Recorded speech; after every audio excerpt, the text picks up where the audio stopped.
Alright, today's game has been translated by pacnsacdave. I'd show you his translation page, but we have shown it more than a few times already.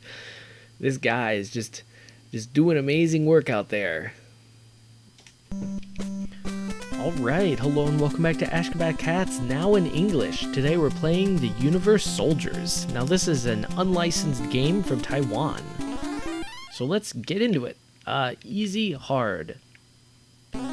So, okay. I wonder if it's condescending to us. It's like, hey, you chose easy. Welcome to Sweetheart Planet, pal. What's interesting, though, is you could freely choose what level you start at. Of course, if I'm the kind of person who's going to choose easy, I'm probably also going to be the kind of person who starts with level 1. But, you know, if you're willing to risk yourself, let's do. No need for a password, no need for a save, when you can just make your own save. So I've read some online descriptions of this game, and they have described it as Pacman. Except the cutting room floor described it as very fast Pacman. Oh, we already got a 1-up. Now we have more time. This is like the most well, okay. I was gonna say this is like the most generous version of Pacman I've ever seen, but again, well, we are playing on easy, so perhaps that's to be expected. Oh, cool. So they turn different colors, and try as you might, you cannot actually select ones you've already played through. But that's fine. I actually played through level 10, just to give it a go, and that one was actually surprisingly hard. I don't know that it was like hard, like if I had focused in and done some, then I probably could have gotten somewhere, but jeez. Well, actually, even this level, like, if the enemy wanted to play a little bit smarter, oh, cool. So, can I collect the onion and kill him? Bombs do kill you, though. Okay. So you can't ever go through a level completely unopposed, it seems. The game is easy, but it's not that easy. Oh, jeez. So, like Pac-Man, the controls are a little bit awkward because you can pretty much only change direction. But unlike Pac-Man, you are moving at the speed of light. So the potential for going awry is doubled. Now, is that supposed to be like a beetle or something? That other enemy? I mean, the one enemy is obviously a hand. But that other guy, I think, is supposed to be a beetle. And yeah, it's kind of annoying. You can't quite queue up your actions, and you do have to be fairly precise with your D-pad inputs. Also, I think what killed me that first time was not knowing which one was actually my character, and so I immediately like ran into some sort of enemy. Huh. So far, though, this is actually a pretty cool game. I mean, you think about a lot of unlicensed games, you think about a lot of pirated games, and it's just like an existing game, but with all the tile sets changed. Now, sometimes this can be hilarious, because then you can play as like Mario on like the Genesis, or maybe you could platform as Pikachu. To this day, I don't know why Game Freak doesn't have like a Pokemon platforming game. I mean, it's kind of an untapped market. I wonder, well, okay, the Pokemon Rangers, does that get anywhere close? Not really, huh? But anyway, they're just filling unmet demands. I can't remember, does Pac-Man actually stop if you run him into a corner? I want to say Pac-Man actually stops if you run him into a wall. Whereas this game, no, your ship is more hyperactive than my voice. It will not stop ever. I at least have to take breaks to breathe every now and then. But jeez. Like I ran him into a corner and the ship's just like, nope, I'm gonna keep on grabbing those dots. Which, I guess that's a good policy. I mean, in life, it's like, maybe don't ever stop. Just always keep grabbing them dots. But in this game, man, ooh. Oh, okay, I'm invincible, which is good, because, okay, I thought there was only one way out, and the enemies were blocking it. That's not a recipe for success. I'm actually kind of curious, are there other planets? Are there other levels? Are the levels different between easy and hard? And I guess, yeah, if you kind of warm yourself up to it, then this game isn't actually anywhere near as bad as it could be. But man, this maze is just so perilous. Like, Pac-Man at least, well, it was always the same level design over and over, I think. I'm not 100% on that. I mean, admittedly, I may never have gotten past level, like, I don't know, 1 of Pac-Man? No, that's a lie. I've gotten to at least level 3. I don't know that I've beaten level 3, but I've gotten to at least level 3. Actually, it was more disappointing when playing Ms. Pac-Man, Because every time you beat a level, or every other level, then you get a nice, cool little cutscene, kind of just depicting something. But I mean, again, when I played that as a kid, like, cutscenes in video games were kind of not a thing. Like, I kind of grew up on the N64 as my first console. Of course, I had a Game Boy, but who heard of RPGs back then? And so, of course, N64, no JRPGs whatsoever. And so, like, the idea of a cutscene, that was just mind-blowing. Even if it was a Ms. Pacman cutscene. And so, like, just I would play to get those cutscenes. It was just an obsession. But then you would only get the cutscenes every now and then, and you did have to actually be good at the game. Jeez. And this is easy mode, or so I've heard. Then again, I think the developer knew that, like, the enemies could on occasion screw you like that, so they just give you a bunch of extra lives so you don't complain. It's kind of like the manufacturers that put out crappy products, but then they give, like, rebates so easily. They're just like, hey, look, man, we know things are gonna go wrong. Here's some money. Just don't tear us apart on BBB. And, well, the strategy, albeit inelegant, does seem to work. And, well, the strategy here, actually, stopped working. I'm a little bit annoyed with this particular level, but you know, the beauty of the level select system is that I can just skip it. And in fact, since it highlights the levels I have beaten and haven't beaten, I'll even be able to see pretty easily that this is the level I haven't beaten. It'll stick out as a sore thumb, as an eternal reminder of my inability to play games.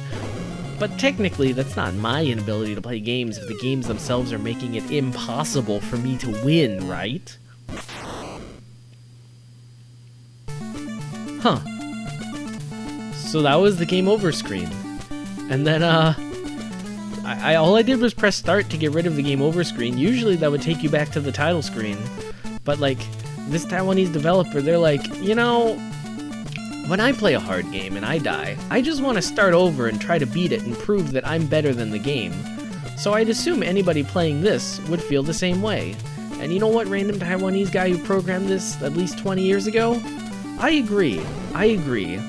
Lots of things about video games may have changed, but I feel like that fundamental aspect has not. And it's like, you know what? Lives are irrelevant. Well, actually, this pirate developer, they are actually incredibly enlightened about lives. So basically, lives, in a sense, don't matter, but lives do allow for some degree of, like, progress to be carried over from attempt to attempt. So lives are sort of like a mitigating randomness, like a way to mitigate randomness. I mean, say on one life, you get particularly screwed, like both enemies come at you at the same time, and it's like, well, there's nothing you can do. It's like, that's it, you're just gonna die. It's like that life has been wasted. But if you let progress carry over from life to life, then you can actually kind of slowly make progress. Now, you don't want to do it like Metal Slug or any other arcade game with continue system where you can just kind of blindly feed credits and just continue. Because then it's like there's no skill required. It's no real reason for you to, like, continue if there's no skill. But this kind of takes the best of both worlds, where it has lives so you can actually make progress and you're not, like, entirely beholden to making perfect performances each time. See? Like there. It's like, I mean, technically I could have gotten out of it, but unfortunately I do not have the reflexes of a robot. So I couldn't have. But thanks to lives... Well, okay, that one was just my fault. But thanks to lives, I don't have to be overly penalized for that mistake. I mean, yes, I've been penalized. Like, the lives do replenish. Well, okay, you get about 3 tries to, like, complete it, and you get to save progress. But at the same time, like, you do have to display some level of skill. And that, I feel like, is kind of the ultimate way to do things. Because you think about modern-day platforming games where they just kind of, like, completely eschew lives altogether. And so, okay, let's see, can we, if we press B, do we go back to the level select, or? Oh, I see, so if you press start. Okay, so if you press start on game over fast enough, then you can actually continue. But if you don't, then you just get back to the title screen and lose all your progress. Now, the losing all your progress thing I was a little bit disappointed about. But I can at least beat this level. And, like, even if the game doesn't know it, you'll know that I was able to beat this level, this first world, without dying. That's right, I beat the first world on easy without dying. Well, don't want to count my chickens before they hatch. We don't even know that that's what's going to happen. Interesting. So I suppose the Taiwanese developer has anticipated our needs in yet another way. They kind of figure that, like, if you're playing a certain way, when you die, you're just gonna immediately press start and want to continue again. And so they kind of cater to that. Oh no, that's terrible.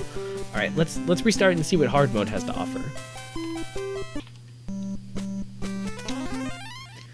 Let's see, hard mode. Oh, and it's the same. Well, can we beat level 10 on hard? Ooh, the bug is now oh my god. This isn't even like hard. This is just like blatantly unfair. It is strangely enticing because the game is still fundamentally the same. Now, I'm actually a little bit torn as to like whether the ship should actually auto-turn or not. Because on one hand, like the auto-turning, it makes it like impossible to go to where you want, really. On the other hand, it does make this mode very visually impressive, if not interesting in a gameplay sense. I mean, honestly, if you set up like the proper demo mode for this, just have like a demo mode where the game plays itself, but at this speed, that would be fascinating to watch as like an observer. I don't know that it's obviously not like fun to watch. Maybe, you know, maybe they did that. Let's go back to the title screen and let's see if they actually programmed in a demo screen or sort of like an idle screen.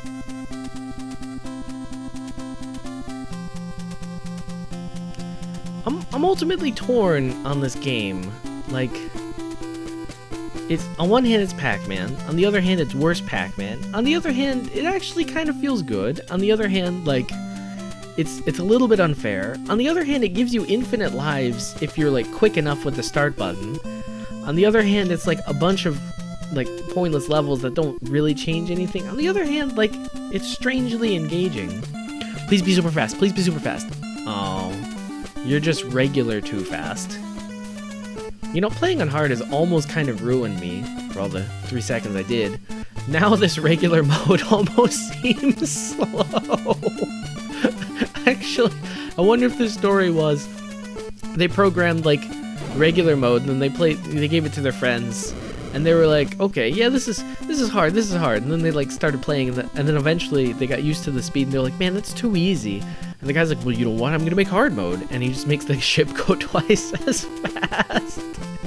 And then they're like, what the heck, this is too hard.